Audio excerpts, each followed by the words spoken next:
little bit limited since, I only have what details have been released at the moment. So there's obviously no conviction or sentencing to report. And if a lot more info comes out in the future, like about her or about the crime or about her past, and obviously like any kind of sentencing that happens, then I'll probably do an update video. But yeah, for now this is just going to be a short and sweet little one. Also, I found this case from the comment section of an Instagram post on another true crime type case. I just thought that was kind of a funny way to find it. So, on Wednesday, May 30th, 2023, 23-year-old Jung Yoo-Jung. Oh, by the way, since this case is a Korean one and not a Japanese one, my pronunciation of things might not be the best. I looked up how to say all the different names of like places and people, and I hope I do it accurately, but yeah, Korean is not my forte. So, anyway, 23-year-old Jung Yoo-Jung was arrested by police in Busan, South Korea, for murdering an unnamed female college student around the same age as her. At first, she denied the allegations, but when Kumjang police presented their evidence to her, a blood-stained suitcase and clothing, a video from a surveillance camera showing Jung herself wheeling that suitcase down the street, and the victim's ID that had been in Jung's possession, she changed her story, saying that another person had actually done the murder and she just disposed of the body for them.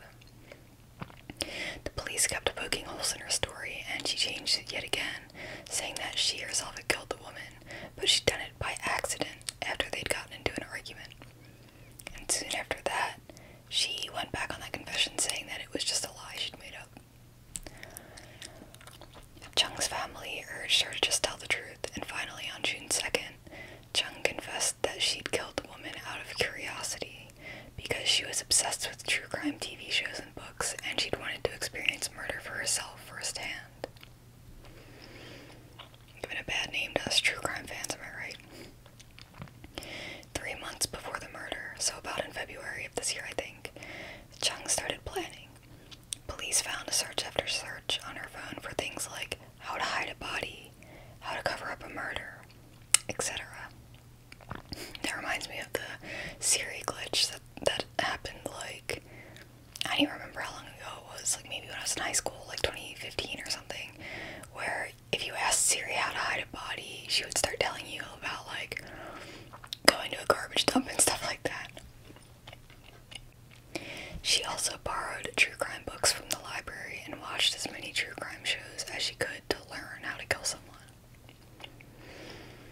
When she deemed herself ready, she decided to go out and find a victim, and to do that, she set up an account on an app that was made to connect parents with private tutors, and she posed as the mother of a 9th grade girl who needed an English tutor.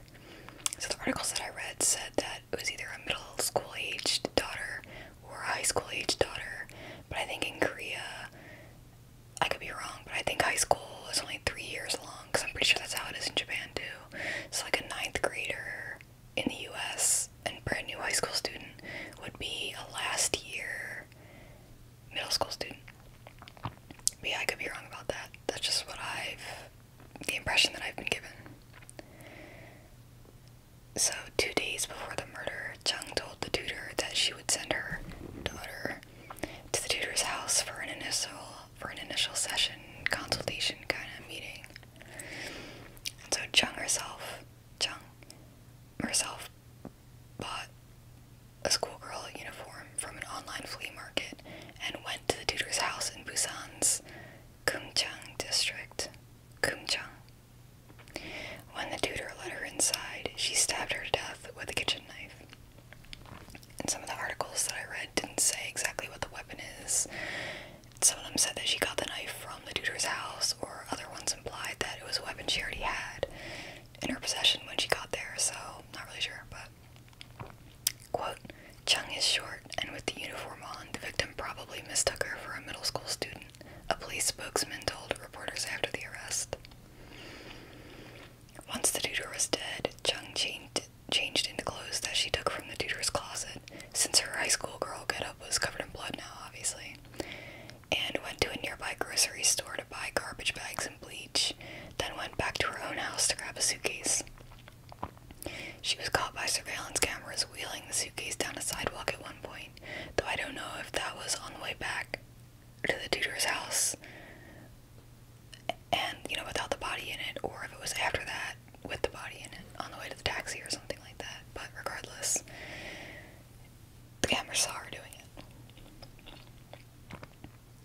she got back to the tutor's house, she dismembered the body and put some of the parts into the suitcase. From there, she called a taxi and had the driver take her out into the woods near the Nakdong River, where she dumped the suitcase in some bushes, hoping to make it look like the tutor had just disappeared.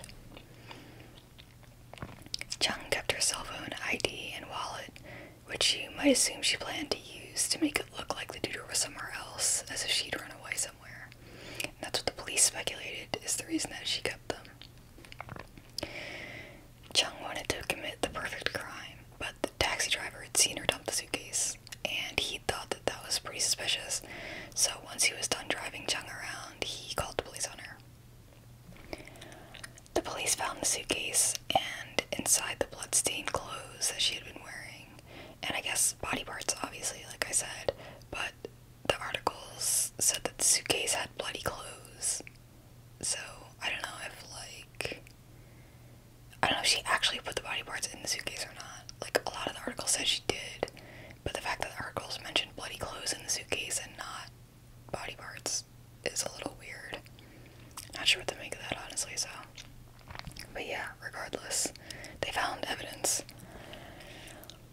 When the police went to Jung's house, they found some more body parts there in garbage bags.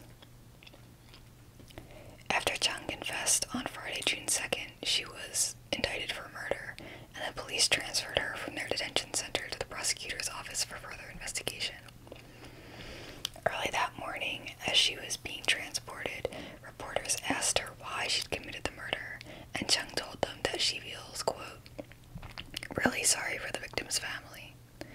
When asked why she tried to disguise it as a disappearance, Jung replied, quote, I think I was out of my mind.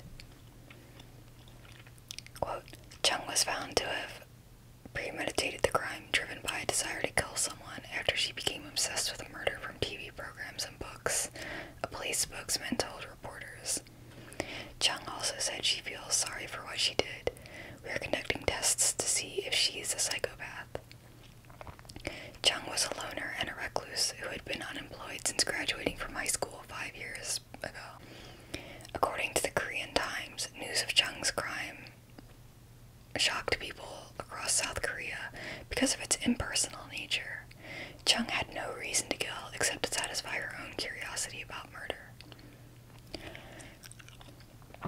Quote, even individuals with criminal inclinations typically experience panic and terror after taking someone's life, but Jung's behavior, witnessed in the footage of her retrieving a suitcase from her home to transport the deceased, displayed no signs of alarm or horror. Lee So-jung, a forensic psychology professor at Gyeonggi University, said in an interview with YTN. He also said her demeanor was highly unusual.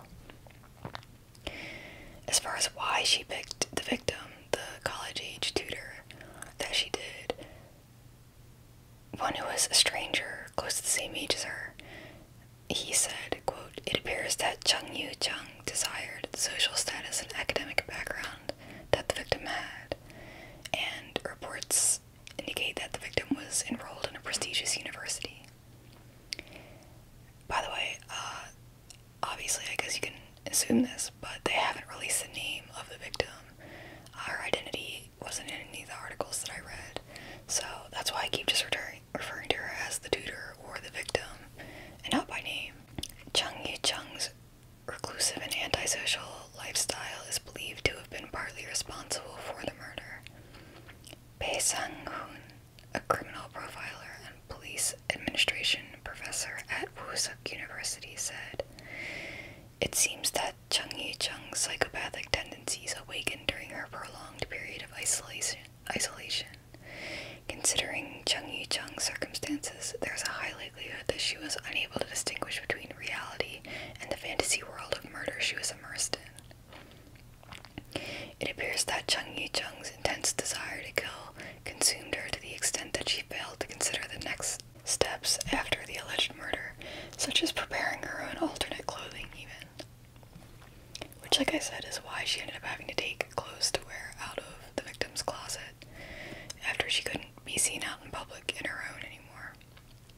Finally, one article compared the murder to the 2019 case of Ko Yoo-jung, who invited her ex-husband to a rental house on Jeju Island and killed him, then threw his dismembered body into the ocean. So yeah, that's all I have for this one. Like I said at the beginning, it is a very short case because it's ongoing. Let me know if you like this case. I'm planning on doing another true crime case from South Korea. This one's a lot more sensational than what I'm planning on doing. And it took place during like the 50s, I think, so it's all like played out, like all the stuff that's happened already. So I can do the full details of it. But basically it's about a guy whose name that I forget. But he was a police officer, and one day his girlfriend slapped him on the chest because a fly landed on him, and he was like, alright, I have to go out and shoot a bunch of people now.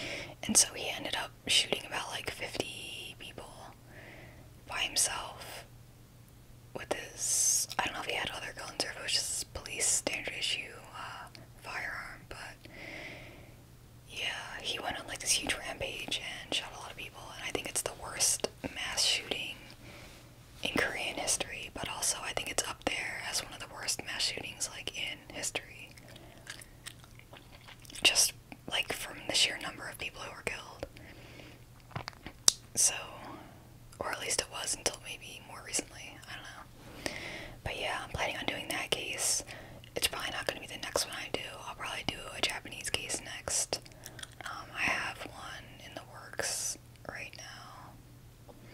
Yeah, there's one about the serial killer couple who basically manipulated their victims into killing each other. And the guy of the couple was sort of the mastermind, and then the woman, whose name was Jung Yoo-Jung, it was actually her family members that were mostly killed. And he was sort of psychologically manipulating and threatening all of them. But she did get, like, charged as a participant, as a killer in this case, I think, so, yeah. But that one is one I was thinking of doing next, or very soon anyway. That one's kind of complicated with, like, the timeline and stuff. But yeah, I hope it's not disappointing how short this case was. I just thought it would be nice to cover because of the whole sensational nature of like all the headlines of it, like true crime junkie commits murder, or like did true crime make this woman a killer and stuff like that. I think it's pretty similar to the whole thing, the whole idea that like violent video games make you more likely to become a murderer. Like, I'm pretty sure that's proven not to be true, but it's interesting to think, like, does watching true crime cases desensitize you to the nature of them? Personally, I don't think it does, because, like, there's one, like, someone just started their car outside as if it isn't 1:46 in the morning right now. Sorry if you can hear that loud-ass engine in the background. But yeah, I think that, like, reading about someone getting killed and actually like witnessing it or seeing the body or let alone doing it, like there's a huge difference between those things in my mind.